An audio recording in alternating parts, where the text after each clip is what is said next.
Të nderuar shikues, sonte do të flasim për një temë të rëndësishme që ka të bëjë me dezinformimin në media. Të ftuar tanë që do flasim për këtë temë janë Qazi Morina, gazetar shumë vjeçar, Erolina Morina, psikologe klinike dhe Fatmir Menekshë, aktivist dhe njohës i çështjes. Para se të fillojmë bisedën, ne I jemi drejtuar platformës hibrid.info për të marrë përgjigje pikërisht për temën e këtij emisioni. Ndryshe, hibrid.info është projekt për luftën ndaj dezinformatës. Aktivitetin e bazon në identifikimin e dezinformatës përmes analizës së kontrollit të fakteve, fact-checking. Çfarë nënkuptojmë me dezinformim? Si dallon ai nga keqinformimi apo mungesa e informacionit? Dezinformimi nënkupton përhapjen e qëllimshme të informacionit të rrem ose të manipuluar me synim mashtrimin e publikut, ndikimin e mendimit ose krijimin e konfuzionit. Ai dallon nga keqinformimi, I cili ndodh pa qëllim mashtrimi. Pra, kur dikush përndan informacion të pasakt sepse vetë beson se është I vërtetë, ndërsa mungesa e informacionit nënkupton thjesht mospasjen e të dhënave ose heshtjen, që krijon përshllëqe ku mund të lulëzojë manipulimi. Si ndikon dezinformimi në besimin e qytetarëve ndaj mediave dhe institucioneve? Dezinformimi minon besimin publik duke krijuar pasiguri, polarizim dhe konfuzion.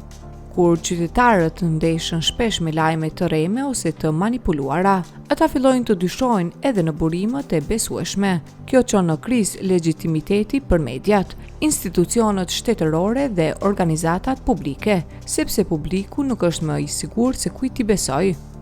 Si mund të forcohet transparenca e institucioneve për të reduktuar terrenin për manipulim informativ?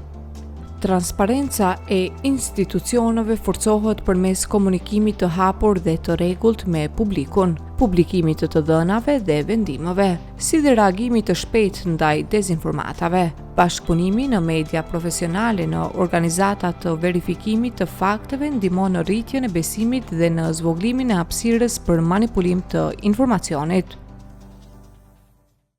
Tani I kthehemi bisedës në studio, ku qëllimi ynë është që të analizohet përhapja e dezinformatës në media dhe në rrjete sociale, pasojat për publikun dhe demokracinë, si dhe mënyrat për të luftuar këtë dukuri. Fillimisht, mirë se erdhët, kam kënaqësinë t'ju kem në studio. Përshëndetje.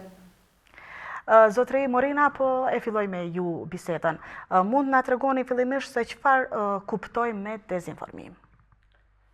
Po dezinformim kuptohet shpërndarja e qëllimshme e informatave të rreme me qëllim për të mashtruar opinionin dhe për të krijuar edhe një konfuzion, siç tha, ndërkohë që keqinformimi është më tepër si informacion që jepet I gabuar pa qëllime, shpesh domethënë me mungesë të fakteve apo I shpërndar në formë të shpejtë, pasi që siç e dim tash duke marrë parasysh edhe formën më të re të komunikimit që është bërë online, apo pas mungesës ose në Kosovë po flas ndërprerjes së mediave të printuara, gazetave të cilat kanë dalë, apo formave tradicionale të informimit, kjo tash është bërë edhe më e shpejtë, ndërkohë që edhe mediat duke qenë tash nën presionin që ta shpërndajnë një informacion sa më shpejt, duke bërë konkurrencë, pasi që edhe kjo është shtuar, atëherë mund vjen në shprehje edhe forma e keqinformimit, por që dallon domethënë si keq informim apo si mungesë informacionit nga dezinformimi që bëhet me qëllim të caktuar nga ndonjë subjekt apo nga ndonjë media të cilat kanë normalisht qëllime apo kanë orientimet e tyre politike, ekonomike e të tjera. Po cilat janë format më të zakonshme të dezinformimit që qarkullojnë nëpër mediat tona? Format më të zakonshme domethënë janë lajmet rreme, të cilat shpesh herë nuk përkujnë me realitetin. Pastaj do të thotë ndër të tjera kemi tituj mashtrues. Për shembull, unë e di më herët nga përvoja një atje titull I shpërndar në një media të Mitrovicës, thoshte në Mitrovicë Kris Kallashi. Do të thotë nuk ishte ndonjë informacion që ishte shumë brendësi aty, por ishte vetëm si titull mashtrues. Ndërkohë që shumë kush kishte hyrë për të klikuar aty dhe pastaj kishin parë se nuk bëhet fjalë për diçka që vërtet ishte real, por diçka që është qëllimisht I transmetuar me synimin për të mashtruar apo për të krijuar edhe klikime apo shpërndarje do të thotë të një informacione të qëllimshëm. Dhe pastaj do të thotë kjo është edhe si manipulim që vjen i fotove, videove, pastaj apo pamjeve të cilat nuk janë krejt reale, deformohen me qëllime të ndryshme, fotografive që bëhen, dhe në pamjen e parë një shikues për shembull nuk është në gjendje ta analizoj aq sa duhet, dhe për këtë arsye kjo është një formë e cila gjithnjë më tepër shkon edhe e gjen në një farë forme derisa të vërtetohet apo të haset ajo që është e vërtetë. Pastaj kemi edhe teoritë të tjera konspirative, të cilat janë qëllimshme për të manipuluar opinionin. Po në këtë rast, si ta bëjmë dallimin që është fake news? Shikoni, zakonisht edhe në platformat e tashme, opinioni i referohet së pari titujve apo i referohet më së pari do të thotë vetë medias që transmetohet. Janë krijuar shumë faqe online, cilat nuk janë të besueshme apo nuk kanë emër. Dhe tash nëse shohim për shembull kryesisht format e tilla të senzacioneve apo edhe mediave të cilat kanë emra të cilat nuk përkujnë me mediat e njohura tona, cilat për neve edhe janë më të besueshme, ne duhet ta marrim me një rezervë. Zakonisht e referohemi për shembull kudo. Ne edhe kur jemi në të njëjtin qytet apo në të njëjtin vend, shtet apo diku tjetër, e dim se cilat janë edhe mediat më të besueshme që kanë traditë apo cilat kanë një staf ose kanë edhe një menaxhiment që është profesional. Dhe në këtë rast tash ajo e para është duhet ta shohim nga kush na vjen lajmi. Ato janë krijuar qëllimshëm, janë përhapur tash mundësitë janë do të thotë të shumë thjeshta për të krijuar edhe faqe të ndryshme në rrjetet sociale apo për të prezantuar edhe emra në formë të lajmeve, për shembull news, pastaj lajme, info e të tjera që përmbajnë për shembull Prizren, ta marrim info, news e të tjera, të cilat duhet kemi parasysh se ku bëhen. Unë kam pa për shembull në Prizren, cilat vetë emrin e qendrës qytetit Shadrvani shkruajnë gabimisht, ndërkohë që kanë shumë klikime edhe opinioni duke e rënë prej montazhave apo videomontazhave cilat bëhen me qëllim duke prezantuar qytetin apo një qendër të qytetit, dhe duke shfrytzuar më tepër diasporën apo njerëz të mërgim, cilat natyrisht se e duan Prizrenin, dhe jo vetëm këta, Prizrenin e duan shumë edhe turist apo vizitorë të tjerë. Dhe në këtë kontekst do të thotë spari është emri i mediumit prej nga na transmetohet. Dhe në këtë kontekst është ajo që ne duhet ta marrim edhe vërtetësinë e lajmit, për shembull, në informacion se që janë mediat qendrore, për shembull, që ne kemi koaditore që ka qenë për shembull, apo edhe të tjera, tash mos i përmend agjencitë e lajmeve të tjera, këto zakonisht nuk tolerojnë të tilla. Po nëse na kemi prej platformave të reja, të panjohura për ne, duhet ta kemi domethënë informacionin shumë me rezervë. Prandaj zakonisht burimet janë këto. Zotri Menekshë, a mund të na tregoni a janë më të rrezikshme lajmet e rreme apo manipulimi i fakteve në raportime të rregullta? Patjetër, unë do të koncentrona më shumë në aspektin e komunitetit rom, për arsye se jam edhe redaktor në Radio Ramona Vazo, radio e vetme e komunitetit rom, edhe po besoj që jemi ndër mediat më kredibile sa i përket informatave për komunitetin tonë, sepse të gjitha lajmet ose të themi temat që i trajtojmë në aspektin gazetaresk, i trajtojmë në interesat të komunitetit, edhe jemi shumë më afër komunitetit, jemi në terren, edhe kjo është vetëm arsye që nuk bëhen dezinformata nga media jonë, kurse nga mediat e tjera kur trajtohen për shembull aspektet për komunitetin, normalisht që ata kanë më shumë shanse të themi ose për me kriju dezinformata, për arsye se ata nuk e njohin komunitetin, nuk e njohin problematikën, nuk i kanë burimet e informacionit siç duhet, edhe ata e shkruajnë, domethënë lajmin ashtu siç e kanë pa ndonjë dikund ose si e kanë dëgjuar, edhe më shpejt siç e tha edhe më herët zotriu, për me prodhu sa më shpejt lajmin, se na luftojmë edhe mes vetes si media, kush më herët e nxjerr lajmin, aq më shumë shikime ka me pas, aq më shumë tregohet si një media shumë më shpejt, shumë më aktuale, dhe kjo her pas here na rrezikon edhe me dezinformim, për arsye se ka shumë burime tjera që duhet një gazetar t'i ndjek deri te arritja e një lansimi të një informacioni. Do të thonë janë burimet e policisë, janë burimet e shëndetësisë, janë burimet e familjarëve, e tash jo vetëm rasti të lansohet, por duhet të ndiqen të gjitha procedurat, ashtu siç edhe institucionet e tjera i ndjekin. Pse ndodh dhe kjo tek dezinformimi është që është edhe një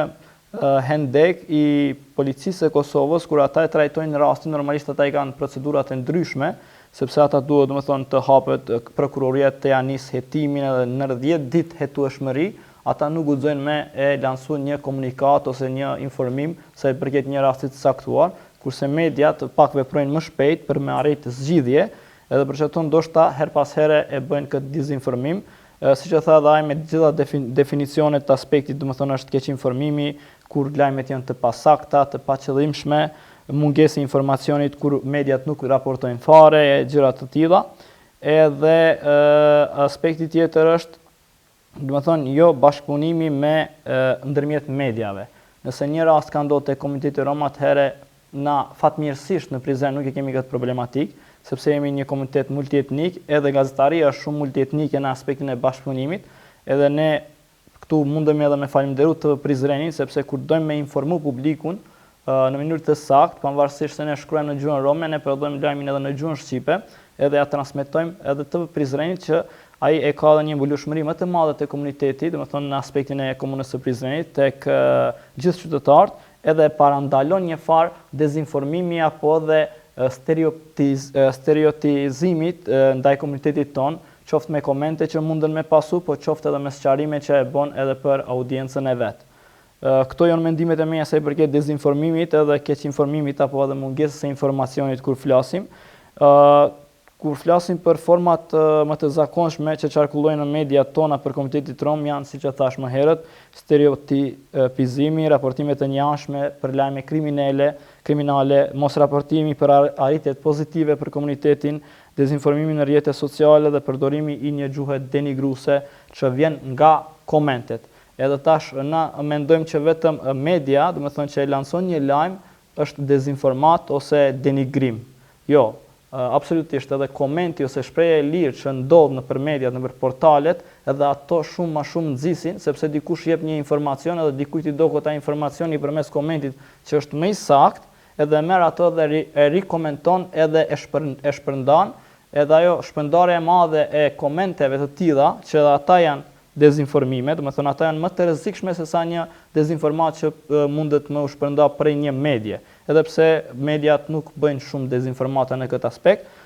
kur flasin për mediat kredibile, po për portale siç e përmendi edhe ai, domethënë ata e kanë më shumë klikueshmërinë, ata e kanë më shumë domethënë tirin gati audiencës, ata ndoshta nuk e bëjnë lajmin, vetëm e bëjnë tash përmes fotografie një koment të tillë, edhe përmes komentit ata i masin domethënë audiencën ose mendojnë me rrit atraktivitetin për me pas komente përmes një komenti të thjeshtë,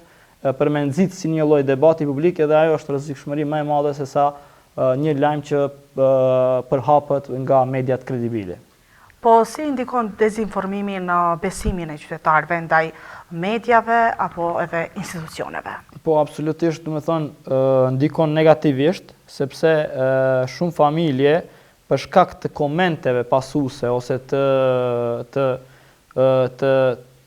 etiketimit që mund të ndodh komunitetit për rastet negative, shumë herë hezitojnë me i raportu rastet. Na i kena pas domethënë çto qëllime. Na kemi organizuar edhe edukim medial për komunitetin, jo vetëm në nivel të Prizrenit, po edhe në nivel të Kosovës, duke ofruar trajnime se si të dallojnë lajmet e rreme ose dezinformatat, edhe si të dallojnë ose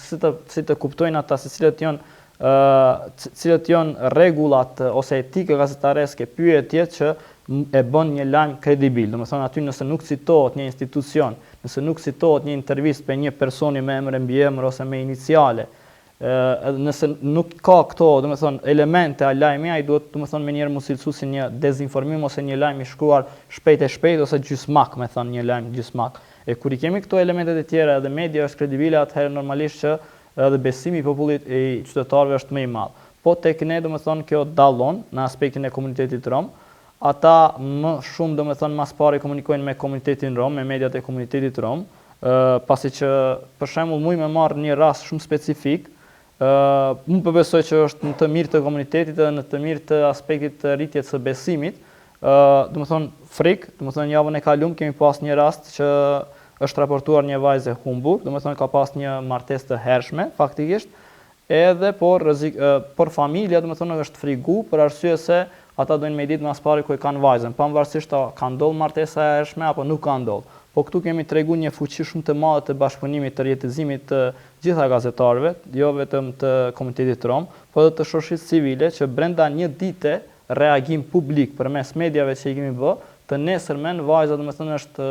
ka shku në policinë e Kosovës edhe e ka tregu veten që nuk është humbe edhe pastaj rasti është marrë dhe është kthy vajza, kjo është një sukses, një parandalimi të një martese të hershme. Unë besoj që kjo do të arrit besimin, sepse tani raste të ndryshme kur trajtojnë, sepse nuk po du me tregu që na media mundemi her pas here të jemi më të fortë se policia, po vetë fakti që 5 ditë policia nuk ka mundur me gjetë personin në fjalë, vajzën në fjalë, kurse media përmes një dite ka mundur me kriju një presion publik që vetë vajza me vetë dëshirë të del para, domethënë të shko, të paraqitet në polici, kjo tregon që ne kemi një fuqi më të madhe sepse reagojmë shpejt, por duhet të reagojmë sakt, e jo të krijojmë domethënë opinione menjëherë se martesë hershme. Po është duk sipas raportimit të nanës, domethënë duhet me shku kështu. Edhe kjo po besoj që mund të merit besimin, po nga ana tjetër komente, siç e thash, nëse gjithmonë trajtohen domethënë aspektet negative të komunitetit, siç thash, kriminaliteti, varfëria, e këto lloj gjanash normalisht që asnjë i ri ose asnjë komunitet nuk don me e shpërfaq ose me ekspozu para mediave. Po nëse gjithmonë ai trajtohet në mënyrë të barabartë, duke respektuar dhe vlerat komunitare, qoftë në anën kulturore, qoftë në anën domethënë personale të identitetit të vet, atëherë edhe besueshmëria mund të rritet tek ata. E marrim edhe mendimin e psikologës për temën të cilën po e trajtojmë sot. Na trego sa ndikojnë në rrjetet sociale në përhapjen e dezinformimit krahasuar me media tradicionale. Faleminderit shumë. Unë mas pari po du me përgëzu Fatmirin për këtë rastin e fundit. Edhe kjo me të vërtet tregon fuqinë e mediave kur shfrytëzohet për diçka të mirë për me zgjidhur një problem në shoqëri edhe në komunitet. Domethënë këtu po du me fillu me aspektin pozitiv, pak ndoshta edhe se si mundet me ndiku media. Po përveç asaj, na fatkeqësisht në epokën digjitale të cilën po jetojmë, na e dim që njerëzit çdo ditë ndeshen me një numër të madh të informacioneve. Dhe ndonjëherë truri nuk është në gjendje edhe me i përpunu këto, e mos të flasim për me i dallu pastaj se cili është informacioni i vërtet apo cili nuk është i vërtet, cili është i rrem.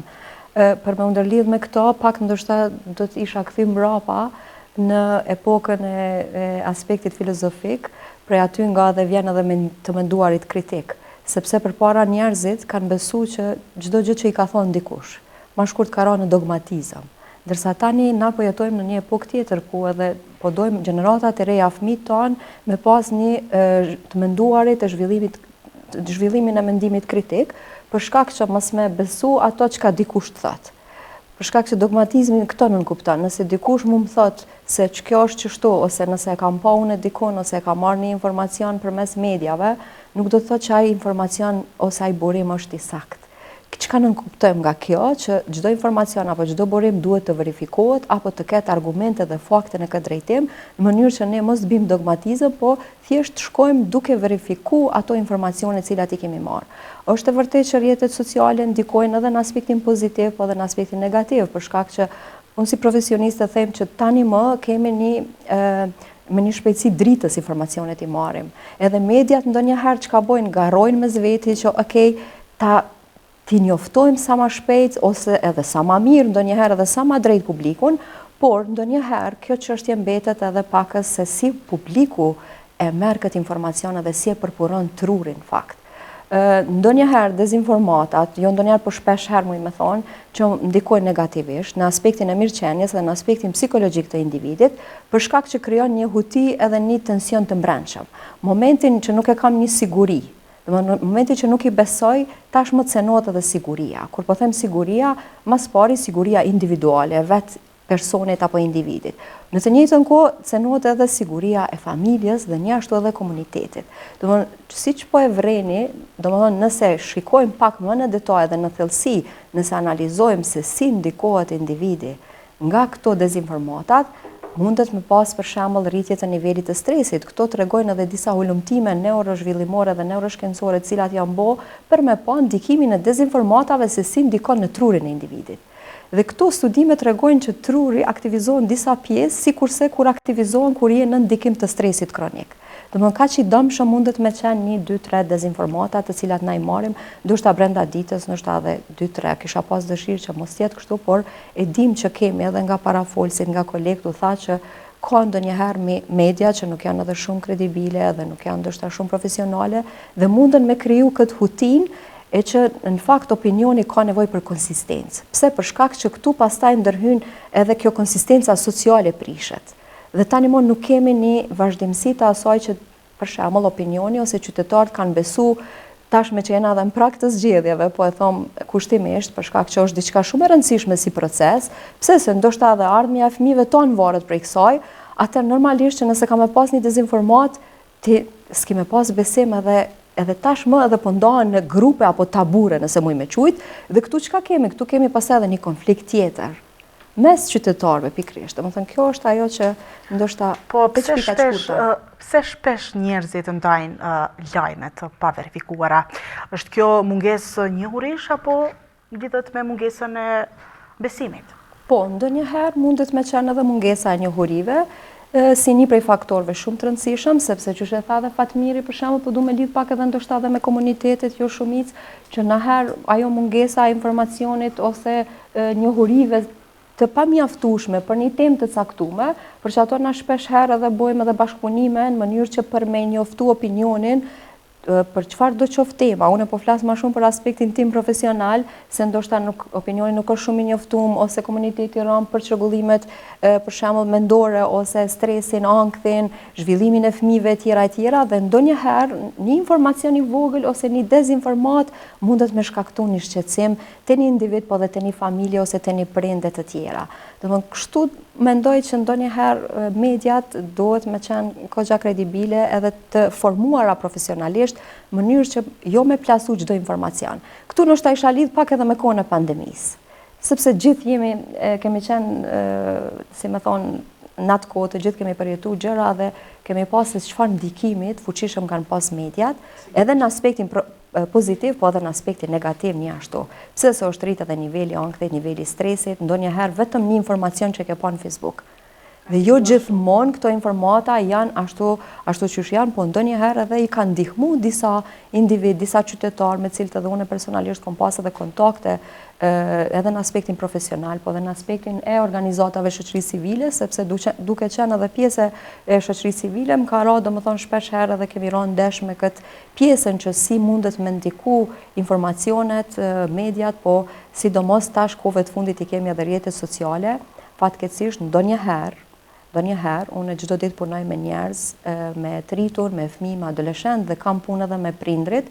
dhe i lus shumë që të kenë një kontroll sa i përket përdorimit të këtyre rrjeteve sociale, për shkak që të rritë, sidomos janë ata që marrin model ose marrin informacion, thotë kom pa aty në Instagram ka dalë ADHD psikologe. Po më duket se edhe unë i kam këto simptoma, po i them. Nga tërë ty kjo ideja?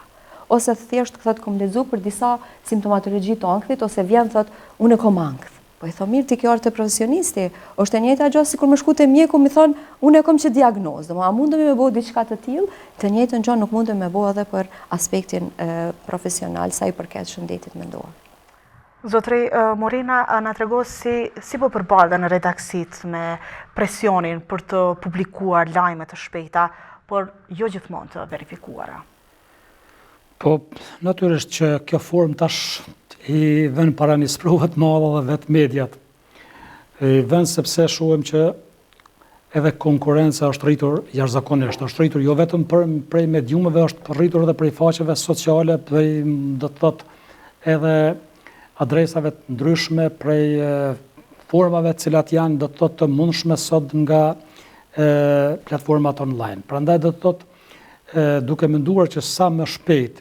të plasohet një informacion, shpeshherë edhe mediat e kanë problem që ta verifikojnë deri në fund, apo që të ofrojnë një informacion, po thajme 100% të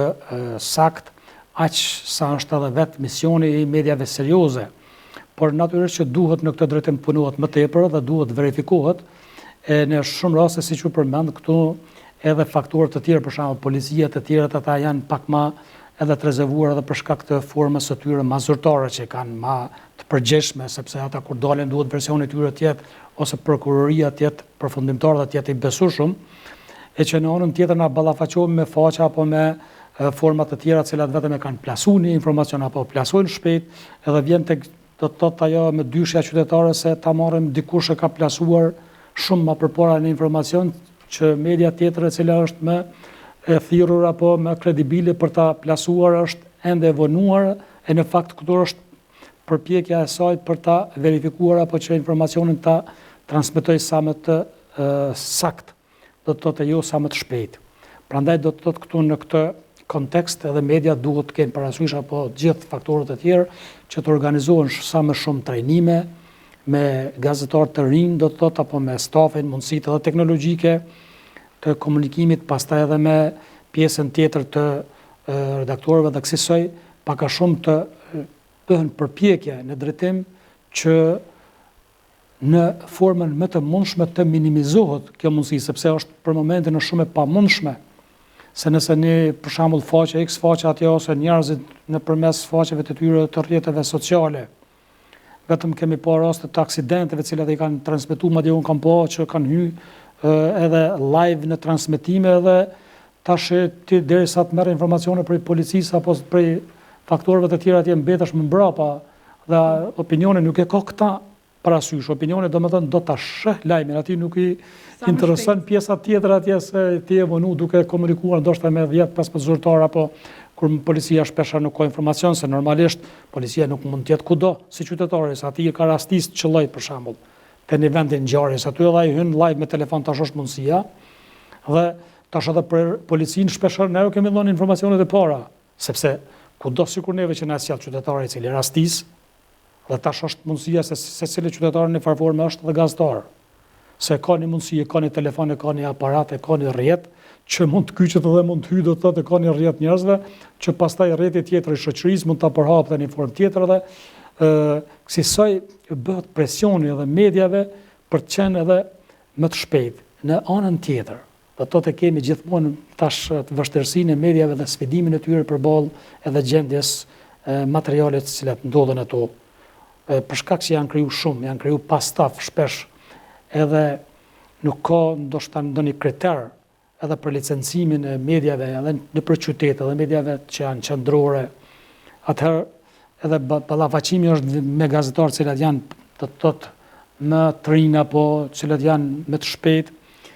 Edhe kjo pra ona materiale e vën në sprov edhe në medium. Po, a ekziston mjaftueshëm vetë rregullimi profesional në media për të parandaluar përhapjen e dezinformatës? Shikoni, vetë rregullimi profesional ekziston, por natyrisht se ka mungesa. Dhe është, do të thotë, aktualisht i pamjaftueshëm mund të thonë në këtë kontekst. Edhe pse zbatimi, do të thotë, i këtij është jo aq edhe i mundshëm edhe jo aq efektiv, prandaj domosdoshmë në këtë drejtim duhet punuar edhe në të ardhmen shumë, sepse nuk mund të themi se nuk ka një vetë rregullim profesional, por thash shpesh herë tash rrethanor të rrethonat e tjera apo faktorë të tjerë ndikojnë që shpesh edhe ti sa do kudo me rrshqit në rrjedhën e kohës, me ecën hap me kohën tash, sepse do të thotë nëse të gjithë të tjerët e transmetojnë informacion që ndodh, edhe pastaj nëse ti krijoni një informacion besueshëm atje është kriju, pjesa tjetër opinioni ka marrë lajmin, që ti nuk guxon, nuk themon se me këta duhet një medium për shkak serioz, që të binë apo të hyjë në këto ujëra që të transmetoj duke u munduar të transmetoj shpejt, se kemi pas raste të tilla, por natyrisht se kjo do të thotë ndikon dhe është ajo nevoja që të gjendet një mes. Po si ndikon pronësia e medjave dhe interesat politike apo ekonomike në ato përmbajtje të cilat publikohen? Se i përket media son nuk ka ndonjë pronësi as politike as ekonomike, meqense ne jemi një media e pavarur, edhe jemi në nënbredhjen e organizatës jo qeveritare dhe misioni jonë është jo vetëm informimi, mas pari është informimi në gjuhën anëtare, trajtimi i temave në interes të komunitetit për me ngrit diskurs publik e politike, me dhënë kritika normalisht edhe me zbulu, cilat janë çështjet që nuk zbatohen ose nuk respektohen në aspektin e drejtave të njeriut dhe në aspektin e drejtave të komunitetit sipas politikave publike. Domethënë kjo është puna jon. Edhe për neve domethënë nuk kemi reklama, kjo është edhe fatmirësi, po është edhe fatkeqësi, sepse ne gjithmonë varemi prej projekteve dhe kur varemi prej projekteve ne do të jemi gjithmonë më të aftë se çka po dojna me nxjerr. Edhe jemi të fokusuar më shumë në gazetari investigative sesa në gazetari aktuale. Domethënë çështja vullnetare që e bëjmë na normalisht lajm editorë janë çështje aktuale, po ata nuk kanë ndonjë përmas që mundën me nxit shumë reagime ose dezinformime. Edhe kur flasim për redaksi është diçka tjetër, kur flasim për një portal ose një tash me thon freelancera nëpër TikTok janë dy çështje të ndryshme. Kur flasim për redaksi ajo është domethënë diçka që u ka trajnuar, se është i kualifikuar edhe që ka, domethënë kujt i raporton e ka një institucion përmbi, si është KPM-ja apo edhe Këshilli i Mediave të shkruara të Kosovës. Domethënë këto bashkëpunime të deritanishme na kanë bërë një redaksi më të fortë, edhe që ne e dim me mbajt distancën në aspektin politik, domethënë nuk kemi hisëdarës, nuk kemi ashtu, po në aspektin edhe ekonomik, sepse ndoshta po të kishim më shumë përfitime ekonomike, do të kishim një lloj presioni që duhet lajmet e partive ose të atyre personave që duhet me nxjerr më përpara. Edhe tash na këto nuk e kemi bën, nuk e kemi domethënë si media jemi pak më të veçantë, se nuk do me thonë që unë duna secilin lajm, tash do me thonë ajo është liria jonë mediale, për shembull unë lajmet që janë me fatalitet nuk kam qef shumë i përhap, është mirë për me informu komunitetin, po janë çështje që janë shumë delikate dhe ngrisin pastaj pasigurinë e komunikacion, anksiozitet, siç e tha edhe zonja Erolina, edhe ne fokusojmë më shumë në arritje, në suksese, në zhvillimet që janë edhe në jetën e komunitetit, domethënë në aspektin e komunës, edhe në aspektin e shtetit tonë, po edhe në aspektin e vetë komunitetit. Andaj, këto dy për median tonë nuk vlejnë, po kur them, domethënë, e patën, domethënë, kisha dashur të më përgjigj pak a shumë edhe në pyetjen e kolegut, redaksit për presion, domethënë redaksit, kur flasim për redaksi, gazetari e prodhon lajmin, ja jep redaktorin, redaktori, domethënë edhe pse gazetari, domethënë, edhe që është profesionist, edhe nëse nuk është profesionist, pavarësisht që ka kaluar disa trajnime, ai përgatit një lajm. Pastaj redaktori që duhet më konë një figurë më profesioniste ose një pozitë më profesioniste, edhe fatmirësisht që kemi ndjekur shumë trajnime, edhe trajnimet na kanë avancuar edhe na masanej bëjmë, domethënë redaktimin e lajmit edhe dim a janë shfrytzuar burrimet. Nëse nuk janë shfrytzuar dhe neve na duket një lajm gjysmak, një lajm jo i vërtetë, atëherë nuk e postojmë, edhe nuk ka kush neve mundet me na thonë pse se keni postuar këtë lajm ose pse nuk e keni postuar këtë lajm. Domethënë këto e kemi si kjo është edhe fuqia të themi e mediave të pavarura, po nga ana tjetër përsëri po duam me cek, domethënë kush i prodhon më shumëti, i prodhojnë më shumëti dezinformatat jo redaksit ose media që nuk kanë redaksi. Tash na e dim që shumica e portaleve ekzistojnë vetëm për një persone. Një person e hap portalin, edhe ai, domethënë vetë redaktor, vetë gazetar, vetë shkrimtar, vetë mendimin e lirë, vetë i poston senet, edhe për mua nuk është kredibile, po fatkeqësisht rrjetet sociale bëjnë që lexueshmëria e atij është më e lartë se sa lexueshmëria dhe ndjekshmëria e mediave tona. Kjo domethënë duhet përmes edukimit medial, se kur po fokusohemi te edukimi medial na po shkojmë shumë tek trit, po pjesa dërmuese që marrin dezinformimin ose që janë domethënë që janë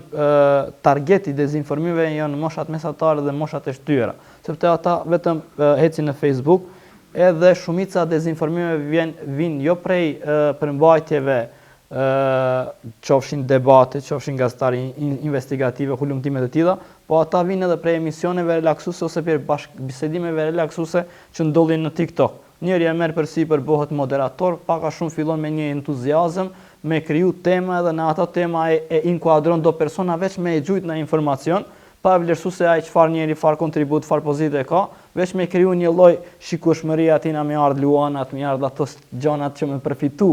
adi në aspektin e TikTokut, edhe ajo krijon pasiguri pastaj te komuniteti, ose tash për marr një shembull, nuk po duam me parafrazu si emision të keq, po Robi, domethënë që ka domethënë në ATV, emisioni Robi, ai është emision relaksues. Edhe shumica e nanave tona, prindve tona, domethënë që nuk janë të punuar, ata e ndjekin domethënë ato emisionet, edhe aty veç dikush hyn edhe komenton, edhe thot Albin Kurti ka vjell, Albin Kurti e ka ndej familjen e ai kështu, edhe kur viun në shtëpinë unë më thon çka si kanë thon Albin Kurti. Ai ku ka çështot, ai ku ka çështot. Me thonë ato janë vesh komente prej telefonit, aty ajo është emision relaksus, mi shpreh mendimet, edhe mendimi i lirë nuk do me thonë që është një fakt, një lajm ose diçka e tillë. Kto do me thonë duhet na tash ato trajnimet, ato më shumë me eduku moshën e shtyr, moshën mesatare, se sa të rinjt.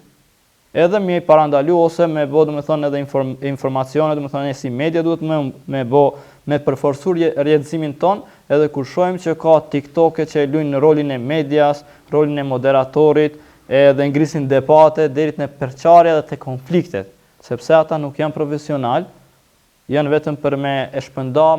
që thënë muhabetosun në komunën popullore që në komunën e Prizrenit, po ato janë të dëmshme për komunitetin edhe për shumicën e ndjekësve të tyre, sepse ata i thithin ato informacione dhe sipas atyre çka kanë dëgju, sepse ata nuk e lexojnë edhe një media tjetër, një këndvështrim tjetër, me atë mendim, se nëse merr vetëm një informacion dhe nuk e bën një krahasim me një informacion më të plot, me një këndvështrim më të plot, atëherë normalisht krijohet vetëm një mendim, edhe nuk ka kritik aty, nuk ka domethënë shumë llojshmëri të informacioneve që të pastaj me kriju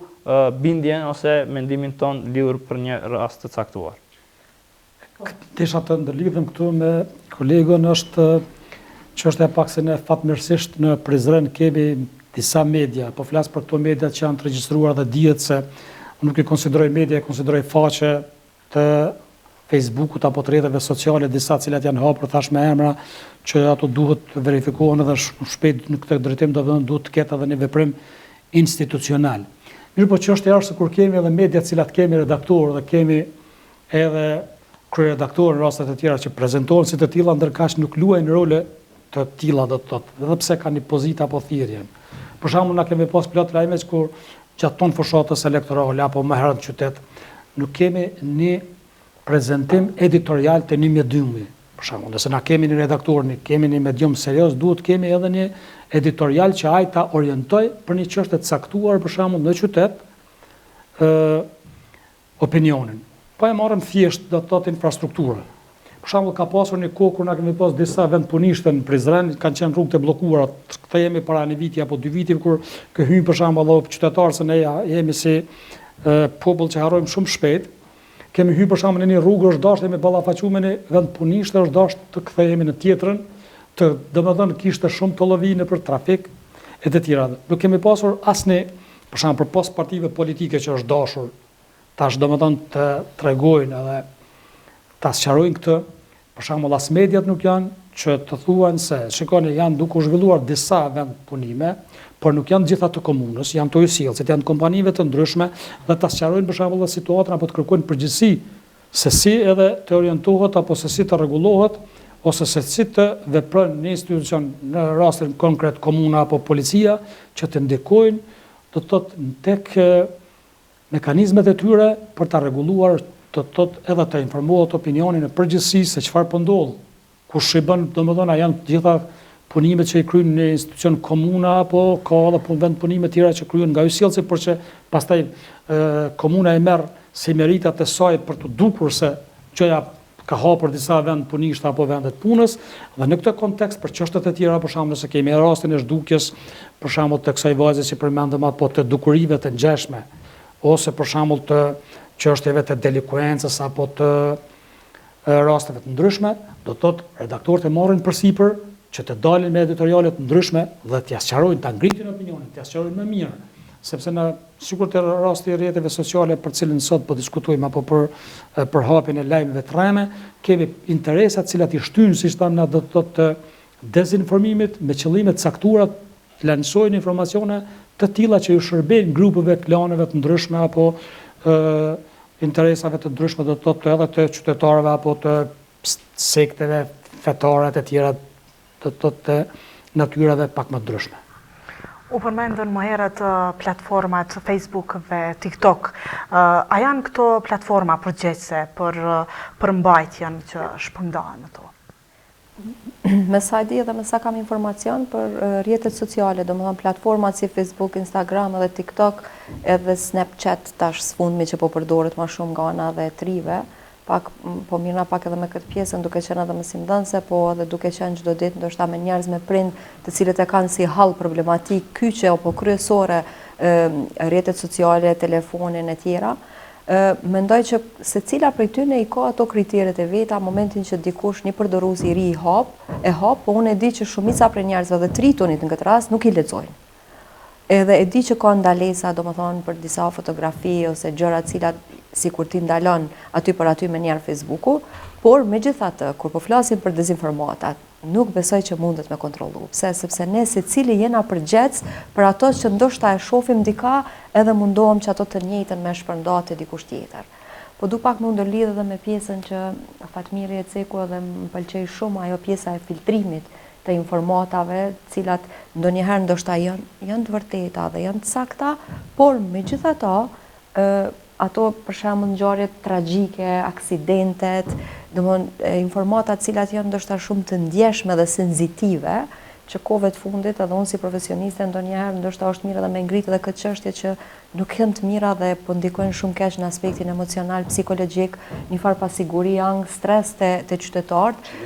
Pikërisht për shkak që ndoshta dikush nuk ka nevojë me pa atë informatë. Thjesht ajo ndoshta është e vërtet, ka është ndodh në çat momentin real që e tha edhe kolegu, ndoshta tash secili e ka mundësinë edhe mundet edhe live me hyrë më njëherë me tregu, por kujt i shërben ajo. Domethënë thjesht pakës duhemi edhe vetë si qytetar me u vetëdisu për dëmet cilat mundemi me pas. Nuk është diçka e mirë nëse ti zgjohesh mëngjes edhe e hap Facebookun edhe del me njëherë një aksident ose dikush një ri ose ka ndru jetë të tjera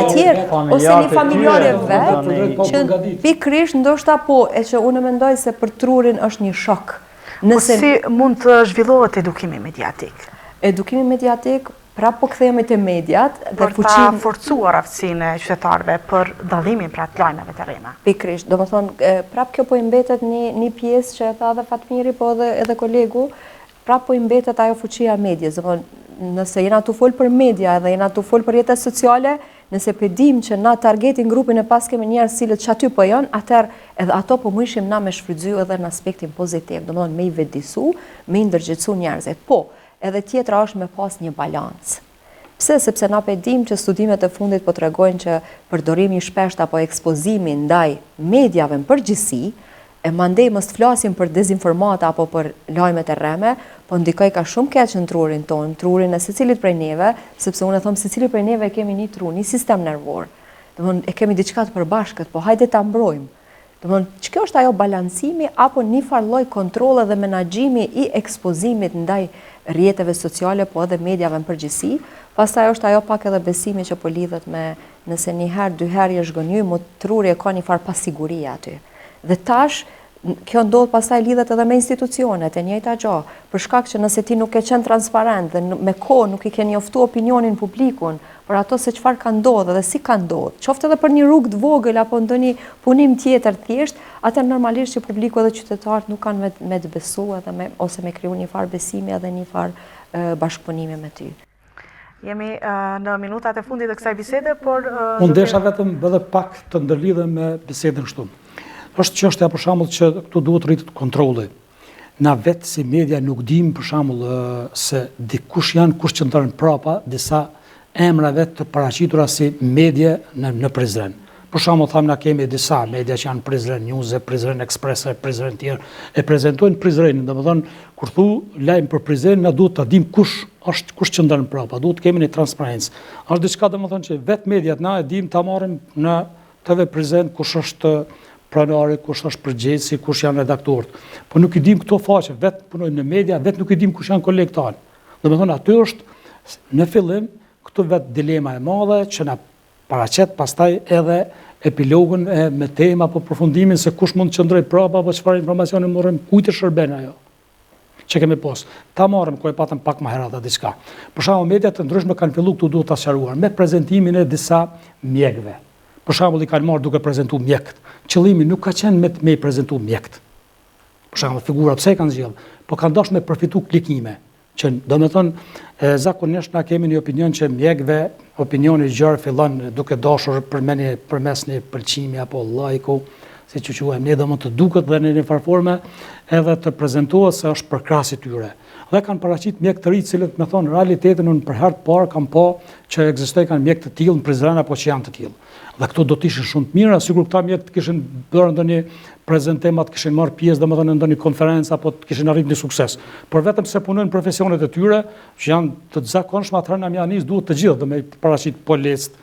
mësimdhënësit, do të thonë pastruesit, pse ata ju, ata janë pjesë e kësaj, do të thotë që kontribuojnë edhe në komunitet, edhe të gjithë segmentet e tjera. Edhe në një farforma, a e shet do të thotë se çka paraqitet edhe. Në këtë kontekst nuk kemi pasur veprime që duhet të reagojnë redaktorët, për shembull apo kryeredaktorët e mediave nëse këto i shohin. Thotë, shikoj, çka po ndodh në qytet. Më ju tregova mjekëve se kjo nuk është fushat për m'ju prezantuar juve para qytetarëve, sepse ju e keni profesion dhe merrni normalisht shpërblani për punën që bëni. Na jemi për të pasur të tillë. Ose siç ishte për shembull rasti i policëve që është pa të shkuar atëherë në Mitrovica dhe filluam na për shembull policia i Prizrenit duke qëndruar në Mitrovica duke i paraqitur si herën. Nuk jam kundër kësaj. Mirë, po ata janë veprimin konform të detyrave të tyre. Dhe nëse është diçka jashtëzakonshme pastaj që kanë bërë veprime, ne i paraqesim, po jo secili policë që merr pagë, na duhet ta konsiderojmë kushte normale si diçka që na nuk e kemi qëllimin edhe me prezantu, e kemi qëllimin më shumë me përfitu ne përmes prezantimit të. Po, cilat janë ato praktikat më të mira që mund të zbatojmë për të parandaluar përhapjen e dezinformatës? Po, në një farë forme, unë i thash edhe disa rrugë, por e para është që të bëhet një kontroll apo të vehen kritere për regjistrimin e mediave. Të mos lejohet shtetit platformat të kontrollohen dhe në një farë forme të mos lejojë secili me keq përdorur emrin e Prizrenit duke prezantuar si një platformë e cila prezanton apo një medium që prezanton mund ta prezantojë Prizrenin për shembull për lajme. Se nuk e kanë gjithë këtë mundësi. Ti mund bësh faqet tona aty personale. Po këta duhet të drejtohen të thotë në një farë forme në mënyrë pak më institucionale dhe shtetet edhe vetë për shembull këtu në rrjeteve apo Facebookut, që të mos lejohet më regjistrimi i çdo kujt me faqe të rreshme, se derisa kemi faqe të rreshme na e dimë që çfarë informacione dhe cili qëllimi është. Për shembull, nuk duhet më të kemi as regjistrime apo hapje të adresave pa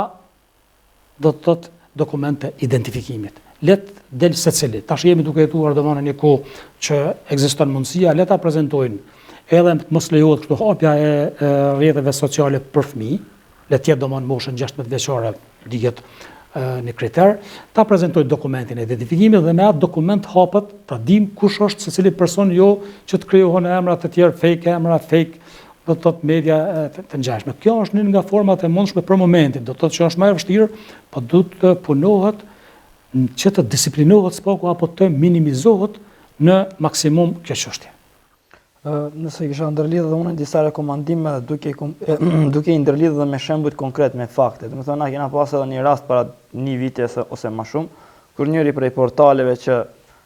tani e kam harruar emrin sepse nuk kanë emrat, se ata mas një kohë do pindrojnë emrat e faqeve, për arsye se po rrezikojnë prej gazetarëve të tjerë, për arsye se nuk pëlqejt puna e tyre, ose po bëjnë disa përçarje ose dezinformime dhe pastaj pendrojnë edhe emrin e faqes, edhe kur kush po mundet pastaj me identifiku cila faqe ka qenë. Unë po besoj që këto faqe nuk janë fare ndoshta të licencuar, por ato janë vetëm faqe Facebooku edhe pastaj pe shfrytëzojnë aspektin medial këtë, edhe po bëjnë si lloj sondazh, do të thonë po bëjnë si që thash si fotografi. Unë kena pas në si komitet rom një koleg i Prizrenit, nuk e njoh as kush është ose tek është, edhe ka qenë pikë pyetje, domethënë ai me nxit, domethënë reagime publike edhe komente. Qëllimi aty është mu komentu faqja, me pas like, kësi lloj gjanash ata kësu i mosin se fara audiencë kanë. Edhe në atë shkrimi kishin shkruajt pse romët nuk kryen shkollim. Domethënë kjo mas pari si pyetje është e formuar në aspekt diskriminues. Si pyetje. Ma mirë do të ishte me qenë ka rom që kanë kryer shkollim. Pastaj na i kena shkruar, domethënë kemi çka rom, domethënë të diplomuar, të kualifikuar, që kanë pozicione të ndryshme, gjykatës, policë, gazetarë, shumë profesione të ndryshme, edhe thasha mundesh me ndryshy pyetjen, sepse si pyetje domethënë nuk është etike, sepse ti krijon, pse më njëherë ai nuk koncentrohet me bë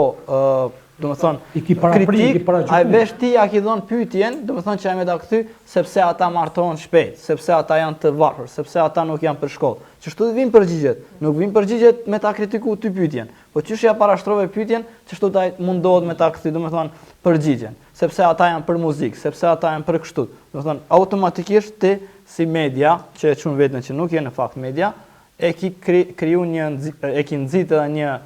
përqarje edhe një diskriminim ndaj një komuniteti edhe një diskurs publik për këtë çështje, domethënë 500 komente me pas denigruse për komunitetin, kjo është ofendim. Dhe tash kisha propozuar domethënë une në aspektin e rekomandimeve se çfarë duhet të veprojmë ne si media mas pari të komunitetit të Prizrenit e pastaj normalisht edhe nashta në nivel Kosovës. Është na mirë me identifiku këto portale edhe ndoshta me bë një lloj kërkese, me lidhje dhe konsorciume, se shumica organizatave kanë konsorciume se i përket aktiviteteve të tyre, po mediat edhe pse na me të Prizren faktikisht bashkëpunojmë, po nuk kemi edhe media tjera edhe nuk kemi ndonjë dokument zyrtar që jemi një konsorcium, dhe me pas një fuqi më të madhe kur bëjmë ndonjë reagim, edhe me kërku prej këshillit të mediave të shkruara se këto media janë duke shpërndar dezinformata, nuk janë të punu me etikë gazetarëse sepse jemi të aftë, edhe nga ana tjetër duhet të bashkëpunojmë edhe në aspektin e ngritjes të profesionalizmit të njëri tjetrit, sepse TV Prizreni ndoshta i ka 2-3 redaktorë, i ka 5 gazetarë, ka një staf prej kameramanëve, media jonë e komitetit i ka vetëm 2-3 persona edhe na tu bashkëpunu edhe normalisht avansomi në aspektin e avancimit profesional. Në aspektin e trajnimeve mundemi bashkë me organizu trajnime me komunitetin, pastaj s'do me thënë vetëm me dalë në teren, po mundemi me kryu edhe përmbajtje mediale të tilla, siç është kjo shumë e qelluar sot, po edhe me një gjuhë pak më të thjeshtë për komunitetin, do me thënë për popullatën, do me thënë që me ja sqaru, do me thënë dezinformatat edhe këto, edhe nga ana tjetër duhet vetëm me respektu etikën gazetarëske nëse nuk dojna me përqu dezinformata edhe vesh me pas një parim mos e dëmto kërkon. Gjatë raportimit, gjatë krijimit të një lajmi, gjatë një çfarë do të qoftë përmbajtje mediale, qoftë investigative, qoftë e shpejt, s'di tash, ka me thonë çfarë do lloj më kon, vetëm mu mbajt në parimin mos me dëmtu. Kur e shkruajnë një shkrim, me thonë mos e kena dëmtu. Po, mos e kena dëmtu dikush me pas edhe empati ndoshta duhet se ç'kjo është. Vetëm të lutem shkurt sepse jemi në vetëm me ndërlidh pak edhe me këtë pjesën e fundit, sigurisht sikur se çdo profesion tjetër e di që edhe profesioni i gazetarit, po edhe mediave në përgjithësi në Kosovë duhet të bazohet mas pari në etikën e punës dhe pastaj ligjet të cilat përcaktohen. Unë po du më nis pak për këtij parimit të aspektit shëndetësor, po edhe gjithmonë tu e lidh pak edhe me shëndetin mendor, se çu shkon ndikon tu e pas parasysh edhe këto. Na gjithmonë nisemi prej parimit që ma mirë ta parandalojmë se sa ta trajtojmë ose ta shërojmë diçka. Dhe është mirë ajo që ta Fatmiri, nëse niset secili domethënë që punon aty edhe bazohet në këto etikën e punës edhe të gjitha përgjegjësitë cilat e ka, normalisht që ka më ul kjo niveli apo numri i informatave apo dezinformatave të cilat janë edhe të dëmshme, po pjesa tjetër i takon pasaj edhe qytetarëve, unë mendoj pak edhe publiku që të vetëdijsohemi edhe na ta bëjmë një farë lloj filtrimi, pak a shumë, sepse po besoj që edhe vetë emisioni sot ndoshta pak a shumë ka më ndikuar te opinioni, e di që secili prej neve kena rrjete sociale dhe i përdorim, apo jo. Po normalisht që njohuritë edhe niveli nuk është i njëjtë dhe jo gjithkush mundet ndoshta me dallu këto. Për atë arsye ndoshta është mirë pak me bodhe disa kampanja ndërgjegjësuese që për me ditë edhe qytetarët, po edhe të rinjt, edhe grup moshat e tjera se ku mujna parafërsisht pak a shumë me dallu që diçka është e saktë apo nuk është e pasaktë, edhe në këtë mënyrë me bo një farë lloj edhe parandalimi, ndoshta është më mirë se sa me ardhur deri aty, mandej nuk po mujna si më thonë me një farë forme me izolu, për shkak që domi mandej është shumë më i rëndë, unë e them sidomos në aspektin e shëndetit mendor, kërkon një afat pak më gjatë kur kemi të bëjmë me stresin për shembull kronik apo me ankthi, me depresionin e tjera, që na herë besoni një informacion në asnjëherë nuk e dinë se si shkon dhe si përpunohet në pjesën tjetër, anën tjetër. Kështu që ajo që e thash shumë më pëlqej, sa më pak dam, domethënë në momentin që ju po ju drejtona juve si kolegë, me mirë kuptimin më të mirë, krejt media në përgjithësi edhe nivel Kosovës, jo vetëm nivel Prizrenit, për shkak që kjo na po e dim se është edhe nivel nacional, për shkak ndikimit që po e ka te mirëqenia dhe shëndeti mendor. Faleminderit shumë. Mua nuk më mbetet gjë tjetër, veç se t'ju falenderoj për kohën. Vërtet ishte kënaqësi që ju pata në studio. Faleminderit shumë edhe juve, ishte kënaqësi gjithashtu. Të Të nderuar shikues, faleminderit dhe juve që na ndoqët. Deri në një takim tjetër, mirupafshim.